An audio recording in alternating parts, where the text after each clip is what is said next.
వద్దకే చేరుకుంటుందన్న దానికి నిలువెత్తు నిదర్శనం ఈ ధరణి.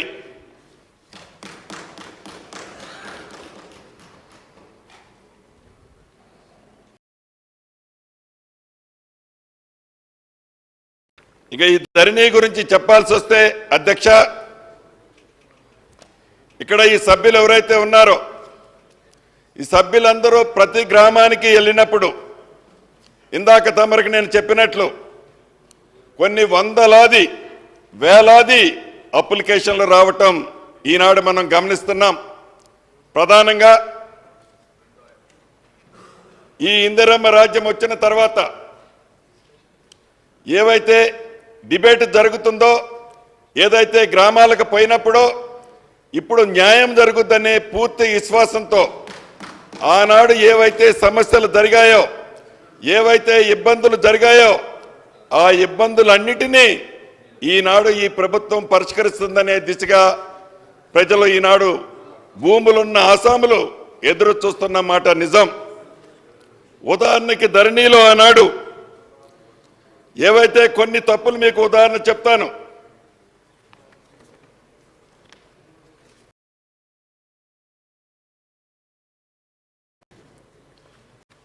ఆనాడు గ్రామ స్థాయిలో, మండల స్థాయిలో, జిల్లా స్థాయిలో ఈ భూ సమస్యల పరిష్కారం అయ్యాయి. ధరణి యాక్ట్ 2020లో తీసుకొచ్చిన తర్వాత ఆ ధరణిని ఒక కంపెనీకి ఆనాడు ఇచ్చారు అధ్యక్ష. ILF అనే కంపెనీకి ముందు ఈ ధరణిని నిర్వహించడానికి సాఫ్ట్వేర్ కంపెనీగా వారికి ఇవ్వటం జరిగింది. ఇచ్చిన తర్వాత ఆ కంపెనీని కొన్ని కారణాల చేత ఈ ILFF కంపెనీని హెరాసిస్ కింద చేంజ్ చేశారు. ఈ కంపెనీ సింగపూర్ కంపెనీకి సంబంధించినతో టైఅప్ పెట్టుకొని తెలంగాణ రాష్ట్రంలోని 2.5 కోట్ల ఆస్తులని ఒక సింగపూర్ కంపెనీలో, ఒక విదేశాల్లో తాకట్టు ఆనాటి ప్రభుత్వం పెట్టిందన్నది నగ్న సత్యం అధ్యక్ష. అంతేకాదు ఆ కంపెనీ అంతకుముందు ఇంకొక దేశంలో డిఫాల్ట్ అయి ఉంది. అది వారికి తెలుసు. వారికి తెలిసినా వారి స్వార్థం కోసం, వారి ప్రయోజన కోసం వారి తొత్తులకి ఈ ప్రభుత్వ భూములు కట్టబెట్టడం కోసం అదే కంపెనీకి ఈ ధరణి పోర్టల్ని వారు హ్యాండ్ ఓవర్ చేయటం జరిగింది. అధ్యక్ష, ఇక్కడ మీరు ఒక్క విషయం గమనించాలి. 2020 చట్టం తీసుకురావడానికి ముందు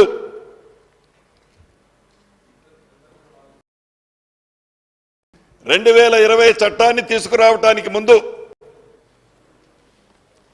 ఏదైతే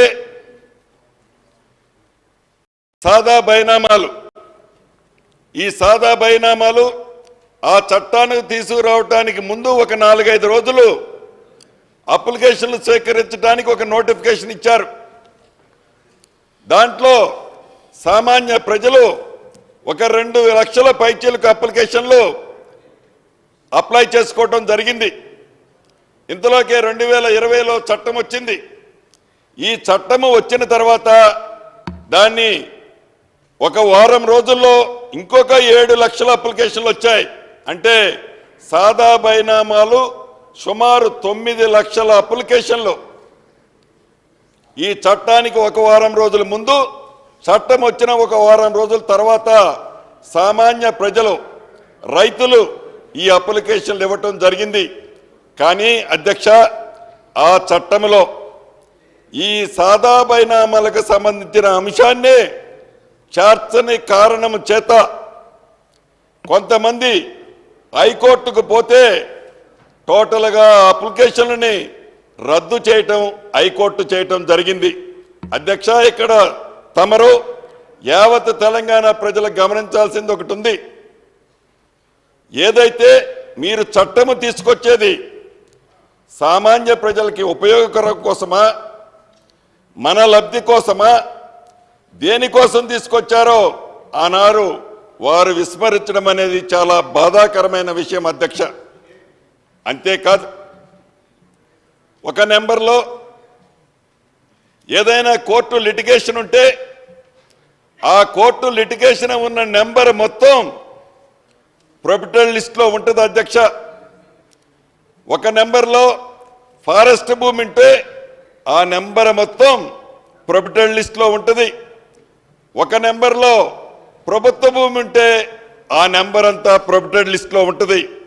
కానీ న్యాయంగా ఎవరైతే భూమి ఆసామి ఉన్నాడో ఆ భూమి ఆసామికి చట్టబద్ధంగా ఉన్న ఆస్తి ఏదైతే ఉందో తన పిల్ల పెళ్లి కోసమో తన కొడుకు చదువు కోసమో తనకి వైద్యం కోసమో ఒక్క కుంట భూమి అమ్ముకోవాలన్నా ఆ చట్టము పుణ్యమా అంటూ ఒక్క కుంట కూడా ఒక్క గజము కూడా అమ్ముకోలేని పరిస్థితి ఆ చట్టం వలన దాపురించిందన్నది అధ్యక్ష మీ వల్ల మీ ద్వారా ఈ సభ్యులకే కాదు ఈ తెలంగాణ రాష్ట్ర ప్రజలకు కూడా తెలియజేస్తున్నాను.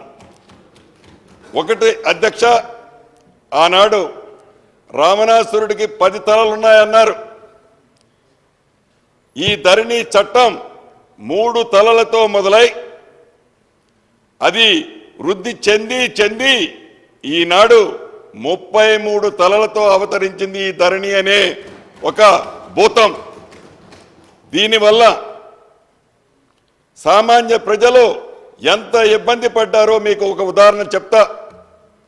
అసెంబ్లీ ఎన్నికల ముందు ఆనాడు పిసిసి అధ్యక్షులు మా సిఎల్పి నాయకులు వారు పాదయాత్ర చేసేటప్పుడు ఆదిలాబాద్ నుంచి ఖమ్మం దాకా సిఎల్పి నాయకులు బట్టి విక్రమార్క గారు పాదయాత్ర చేసేటప్పుడు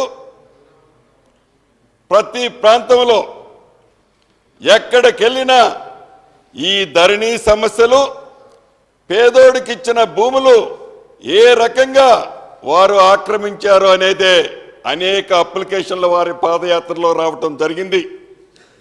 ఆ పాదయాత్రలో వారు చెప్పారు, ఎన్నికల టైంలో పిసిసి అధ్యక్షులు అదే రకంగా సిఎల్పి నాయకులు అనేక వేదికల మీద చెప్పారు, వచ్చేది ఇందిరమ్మ రాజ్యం, ఈ ఇందిరమ్మ రాజ్యంలో తప్పకుండా మీకు న్యాయం చేస్తాం, ధరణిని తీసుకొని బంగాళాఖాతంలో వేస్తామని ఆనాడు చెప్పారు అధ్యక్ష.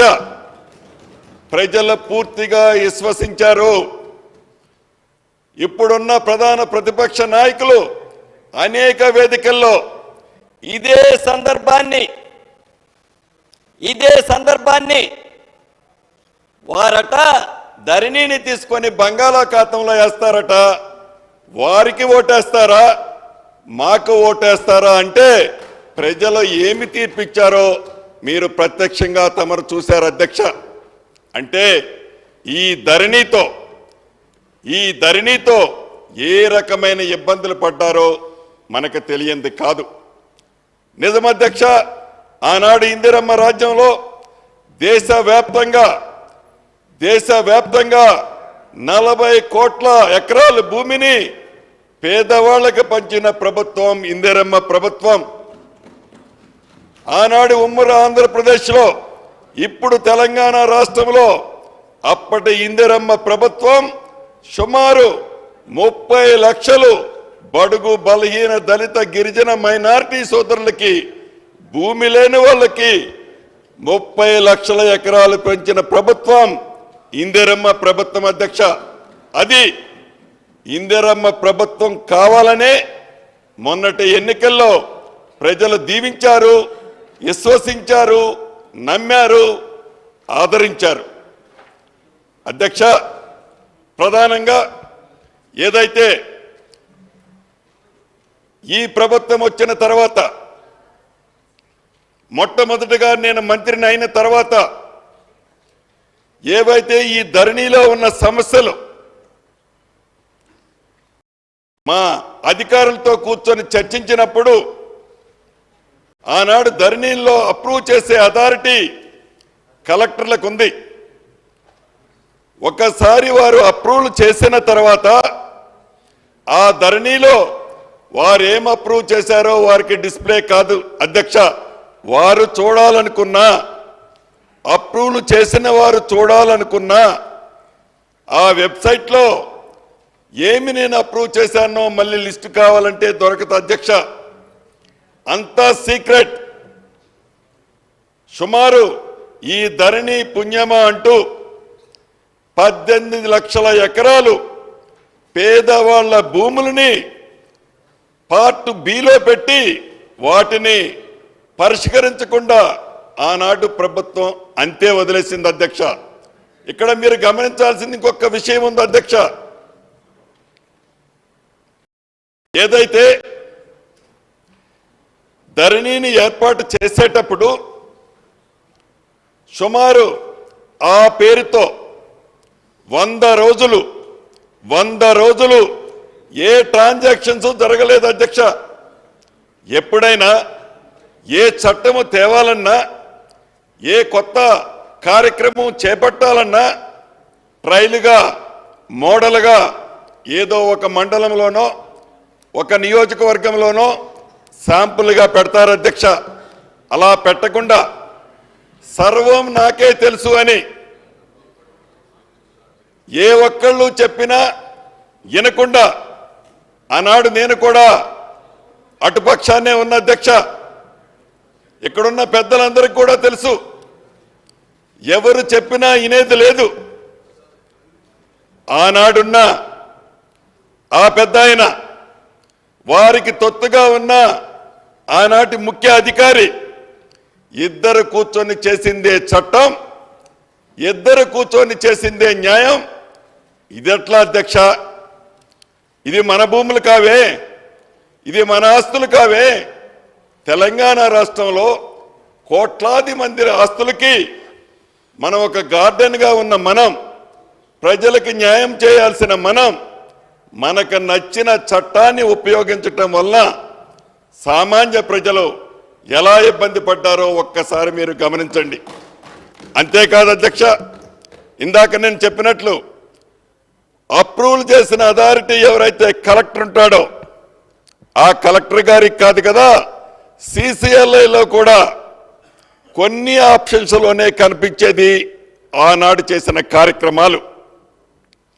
నేను మంత్రి అయిన తర్వాత గౌరవ ముఖ్యమంత్రి రేవంత్ రెడ్డి గారి నాయకత్వంలోని ఈ ప్రభుత్వం ఇందిరమ్మ రాజ్యంలో ప్రతిదీ విజువల్ ఉండాలని, అది వారం రోజుల్లో క్లియర్ చేయాలని చెప్తే మా అధికారుల మీద ఒత్తిడి పెడితే 10 డేస్లో దాన్ని క్లియర్ చేయటం జరిగింది అధ్యక్ష. తర్వాత గౌరవ మంత్రులమందరం ఉప ముఖ్యమంత్రి గారి అందరం కలిసి ఈ ధరణిని ఎలా చేస్తే బాగుంటుందో చర్చించి ఒక కమిటీని వేసాం అధ్యక్ష. ఈ కమిటీ వివిధ ప్రాంతాల్లో పర్యటించి ఈ ధరణి సమస్యలు ఎలా పరిష్కరించాలో అని అనేక ఆప్షన్స్తో అనేక సార్లు కూర్చొని చర్చించడం జరిగింది అధ్యక్ష. చర్చించిన తర్వాత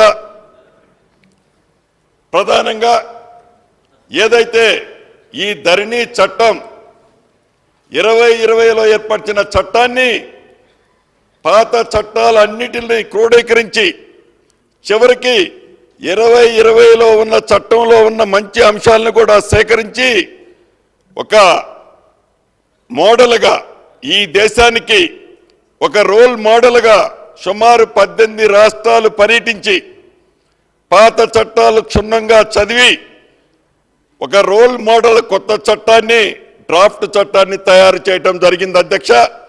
అంతేకాదు ఈ ధరణిలో ఏవైతే లోపాలు ఉన్నాయో ఆ లోపాలని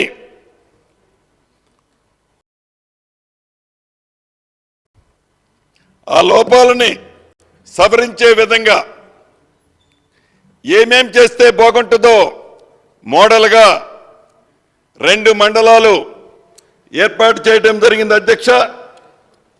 ఒకటి యాచారంలోని తిరుమలగిరి మండలంలో, యాచారం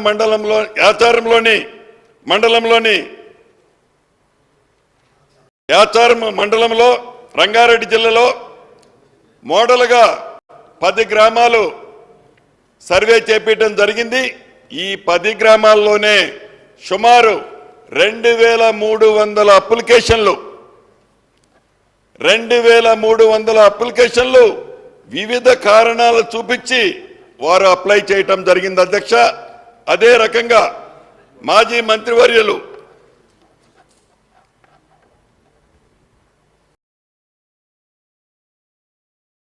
నాగార్జున సాగర్ కాన్స్టిట్యున్సీలో కూడా నిన్ననే ఆర్డర్ ఇచ్చాము అధ్యక్ష. నాగార్జున సాగర్ కాన్స్టిట్యున్సీలో ఒక మండలాన్ని మోడల్గా తీసుకొని ఆ మండలానికి ఒక స్పెషల్ ఆఫీసర్గా ఒక అడిషనల్ కలెక్టర్ని కూడా అపాయింట్ చేశాము అధ్యక్ష. చేసి ఈ పొరపాట్లు ఏవైతే ఉన్నాయో ఈ పొరపాట్లని ఎలా సరిదిద్దితే భవిష్యత్తులో ఇబ్బంది జరగకుండా ఉంటుంది అనేది ఆలోచనతో ఒక మోడల్గా 2 మండలాలని ఫైనల్ చేశాం. 10-15 రోజుల్లో ఈ 2 మండలాలకు సంబంధించిన పూర్తి రిపోర్టు కూడా రావటం జరుగుద్ది అధ్యక్ష. ఇంతేకాదు, ఏదైతే ఈ ధరణితో అనేక ఇబ్బందులు పడి ధరణితో సామాన్య ప్రజల ఆస్తులు కనపడకుండా పోయాయో, భూములున్న ప్రజలు ఈనాడు తెలంగాణ రాష్ట్రంలో ఈ ధరణి వల్ల ఒక అభద్రతతో ఉన్నారు అధ్యక్ష. పూర్తి నమ్మకం విశ్వాసం ఈ ఇందిరమ్మ రాజ్యం మీద ఉంది. భట్టి గారి పాదయాత్రలో చెప్పారు, కాంగ్రెస్ ఇచ్చిన పేదోళ్ళకి ఇచ్చిన పట్టాలు ఏవైతే ఉన్నాయో ఇందిరమ్మ రాజ్యం వచ్చిన తర్వాత, అంటే ఇప్పుడు ప్రభుత్వంలో మేము ఉన్నాం కాబట్టి తప్పకుండా పేదోళ్ళ దగ్గర గత ప్రభుత్వం లాక్కున్న ఆస్తులన్నిటినీ, పేదోళ్లకు సంబంధించిన ఆస్తులు ధరణిలో కనపడకుండా మాయమైపోయిన ప్రతి ఆస్తిని,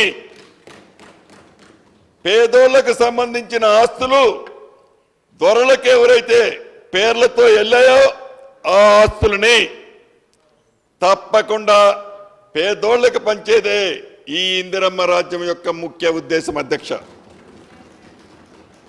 ఈ అసైన్డ్ ల్యాండ్ విషయంలో కూడా ఆనాటి ప్రభుత్వం ధరణి అనే ఒక మాయదారి పోర్టల్ తీసుకొచ్చి ఆ పోర్టల్ ద్వారా సామాన్య ప్రజలకు సంబంధించిన వేలాది ఎకరాలని, లక్షలాది ఎకరాలని మాయమైపోయాయో ఆ మాయమైపోయిన ప్రతి ఎకరాన్ని తిరిగి సామాన్యులకి, ఎవరైతే అర్హులైన వాళ్ళు ఉన్నారో వాళ్ళందరికీ తప్పకుండా ఇవ్వటం జరుగుద్ది అని ఈ వేదిక ద్వారా మీ ద్వారా గౌరవ సభ్యులకి యావత్ తెలంగాణ రాష్ట్రానికి ప్రజలకి తెలియజేస్తున్నాను. చివరగా ఈ గౌరవ సభకి 2 విషయాలు చెప్పదలుచుకున్నాం అధ్యక్ష మీ ద్వారా.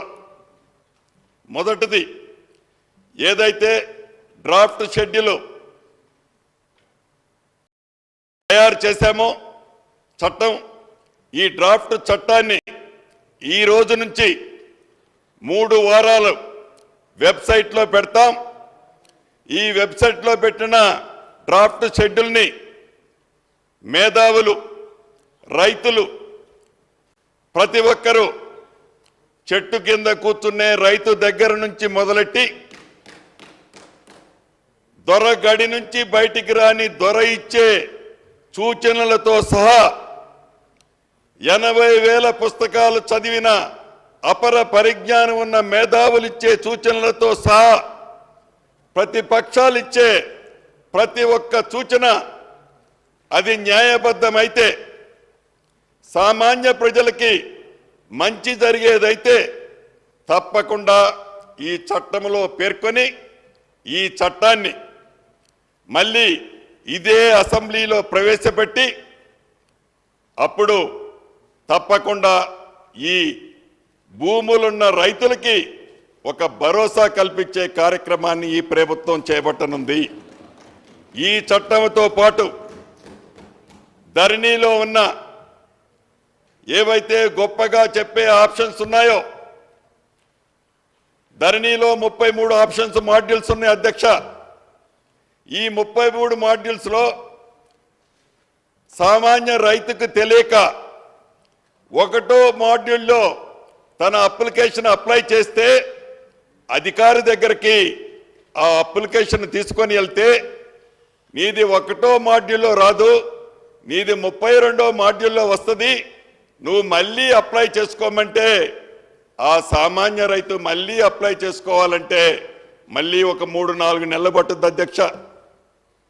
మేము అధికారంలోకి వచ్చే నాటికి సుమారు 2,45,000 అప్లికేషన్లు ధరణిలో పెండింగ్ ఉన్నాయి అధ్యక్ష. పార్లమెంటు ఎన్నికల ముందు 1,19,000 అప్లికేషన్లని అప్రూవల్ చేయడం జరిగింది ఈ ప్రభుత్వం. తర్వాత మళ్ళీ 1,10,000 అప్లికేషన్లు క్లియర్ అయిన తర్వాత మళ్ళీ జనం అప్లై చేసుకోవడం జరిగింది. ఇప్పుడు సుమారు 1,18,000 అప్లికేషన్లు ప్రభుత్వం దగ్గర వివిధ కలెక్టర్ల దగ్గర పెండింగ్ ఉన్నాయి అధ్యక్ష. రాబోయే 3 వారాల లోపు ఆ అప్లికేషన్లన్నిటిని కూడా ఈ ప్రభుత్వం క్లియర్ చేయటానికి సిద్ధంగా ఉందని మీ ద్వారా ఈ సభలో ఉన్న సభ్యులకి, భూములున్న ఆసాములకి తెలియచేయటం జరుగుతుంది అధ్యక్ష. అంతేకాదు ఇంకా ఏవైతే గత ప్రభుత్వంలో ధరణిలో ఎవరైనా అప్లికేషన్ అప్లై చేస్తే రీజన్ చూపకుండా ఆ అప్లికేషన్ రిజెక్ట్ చేసేవారు. ఈ ప్రభుత్వంలో అధికారులకు ఆదేశించాం, ఏ అప్లికేషన్ రిజెక్ట్ చేసినా తప్పకుండా దాని మీద స్పీకింగ్ ఆర్డర్ ఉండాలి. ఏ కారణం చేత రిజెక్ట్ చేశావనేది స్పష్టంగా ఉండాలని ఈ అధికారులకి ఆదేశించాం. ఇప్పుడు ఏ అప్లికేషన్ రిజెక్ట్ చేసినా స్పష్టంగా దాని మీద మెన్షన్ చేస్తున్నారు అధ్యక్ష. చివరగా మంచి చేయటం కోసం చట్టాలు చేయాలే తప్ప, మంచి చేయటం కోసం మన ప్రవర్తన ఉండాలే తప్ప మన స్వార్థం కోసమో, మన గొప్పల కోసమో, మన బ్రాండ్ కోసమో, మన ఇమేజ్ కోసమో తప్పులు చేస్తే ధరణి పరిస్థితి మళ్ళీ ప్రజలు భరాయించలేరు అనే ఒక ఉద్దేశంతో ఈ ప్రభుత్వం ప్రతిదీ 4 గోడల మధ్య మంత్రులము, ముఖ్యమంత్రులము మేమే మాట్లాడకుండా ఏ విషయాన్నైనా ప్రజలతో చర్చించి ప్రజల మధ్యకి తీసుకెళ్ళి ప్రతి విషయాన్ని చర్చించిన తర్వాతే అది జీవో కానివ్వండి, మెమో కానివ్వండి, చట్టం కానివ్వండి, ఏదైనా కానివ్వండి అంతా నాకే తెలుసు అనకుండా నాకు తెలిసింది ఇంతే, ప్రజలకు తెలిసిందే ఎక్కువ అనే విధంగా ఈ ప్రభుత్వం ఈనాడు ఆ దిశలో పయనిస్తుంది అనేది తమరి ద్వారా గౌరవ సభ్యులకి తెలియజేస్తున్న అధ్యక్ష. చివరగా గౌరవ సభ్యులందరినీ ఇది వ్యక్తిగతంగానో ఏ వ్యక్తినో విమర్శించాలన్నది కాదు ఈ ప్రభుత్వం యొక్క లక్ష్యం. ఇక్కడున్న ఈ సభలో ఉన్న సభ్యులకి, ఆనాటి మంత్రులకి, ఇంకా మిగతా శాసనసభ్యులందరికీ తెలియంది కాదు. ప్రతి విషయం నేను ఈరోజు చెప్పే ప్రతి విషయం ఆనాటి ఆ మంత్రులకు కానీ సభ్యులకు కానీ తెలుసు. తెలిసినా వారు ఏమీ ప్రజలకు మంచి చేసే పరిస్థితిలో ఆనాడు లేరు. ఈనాడు మేము ప్రజల కోసం చేస్తున్నాం.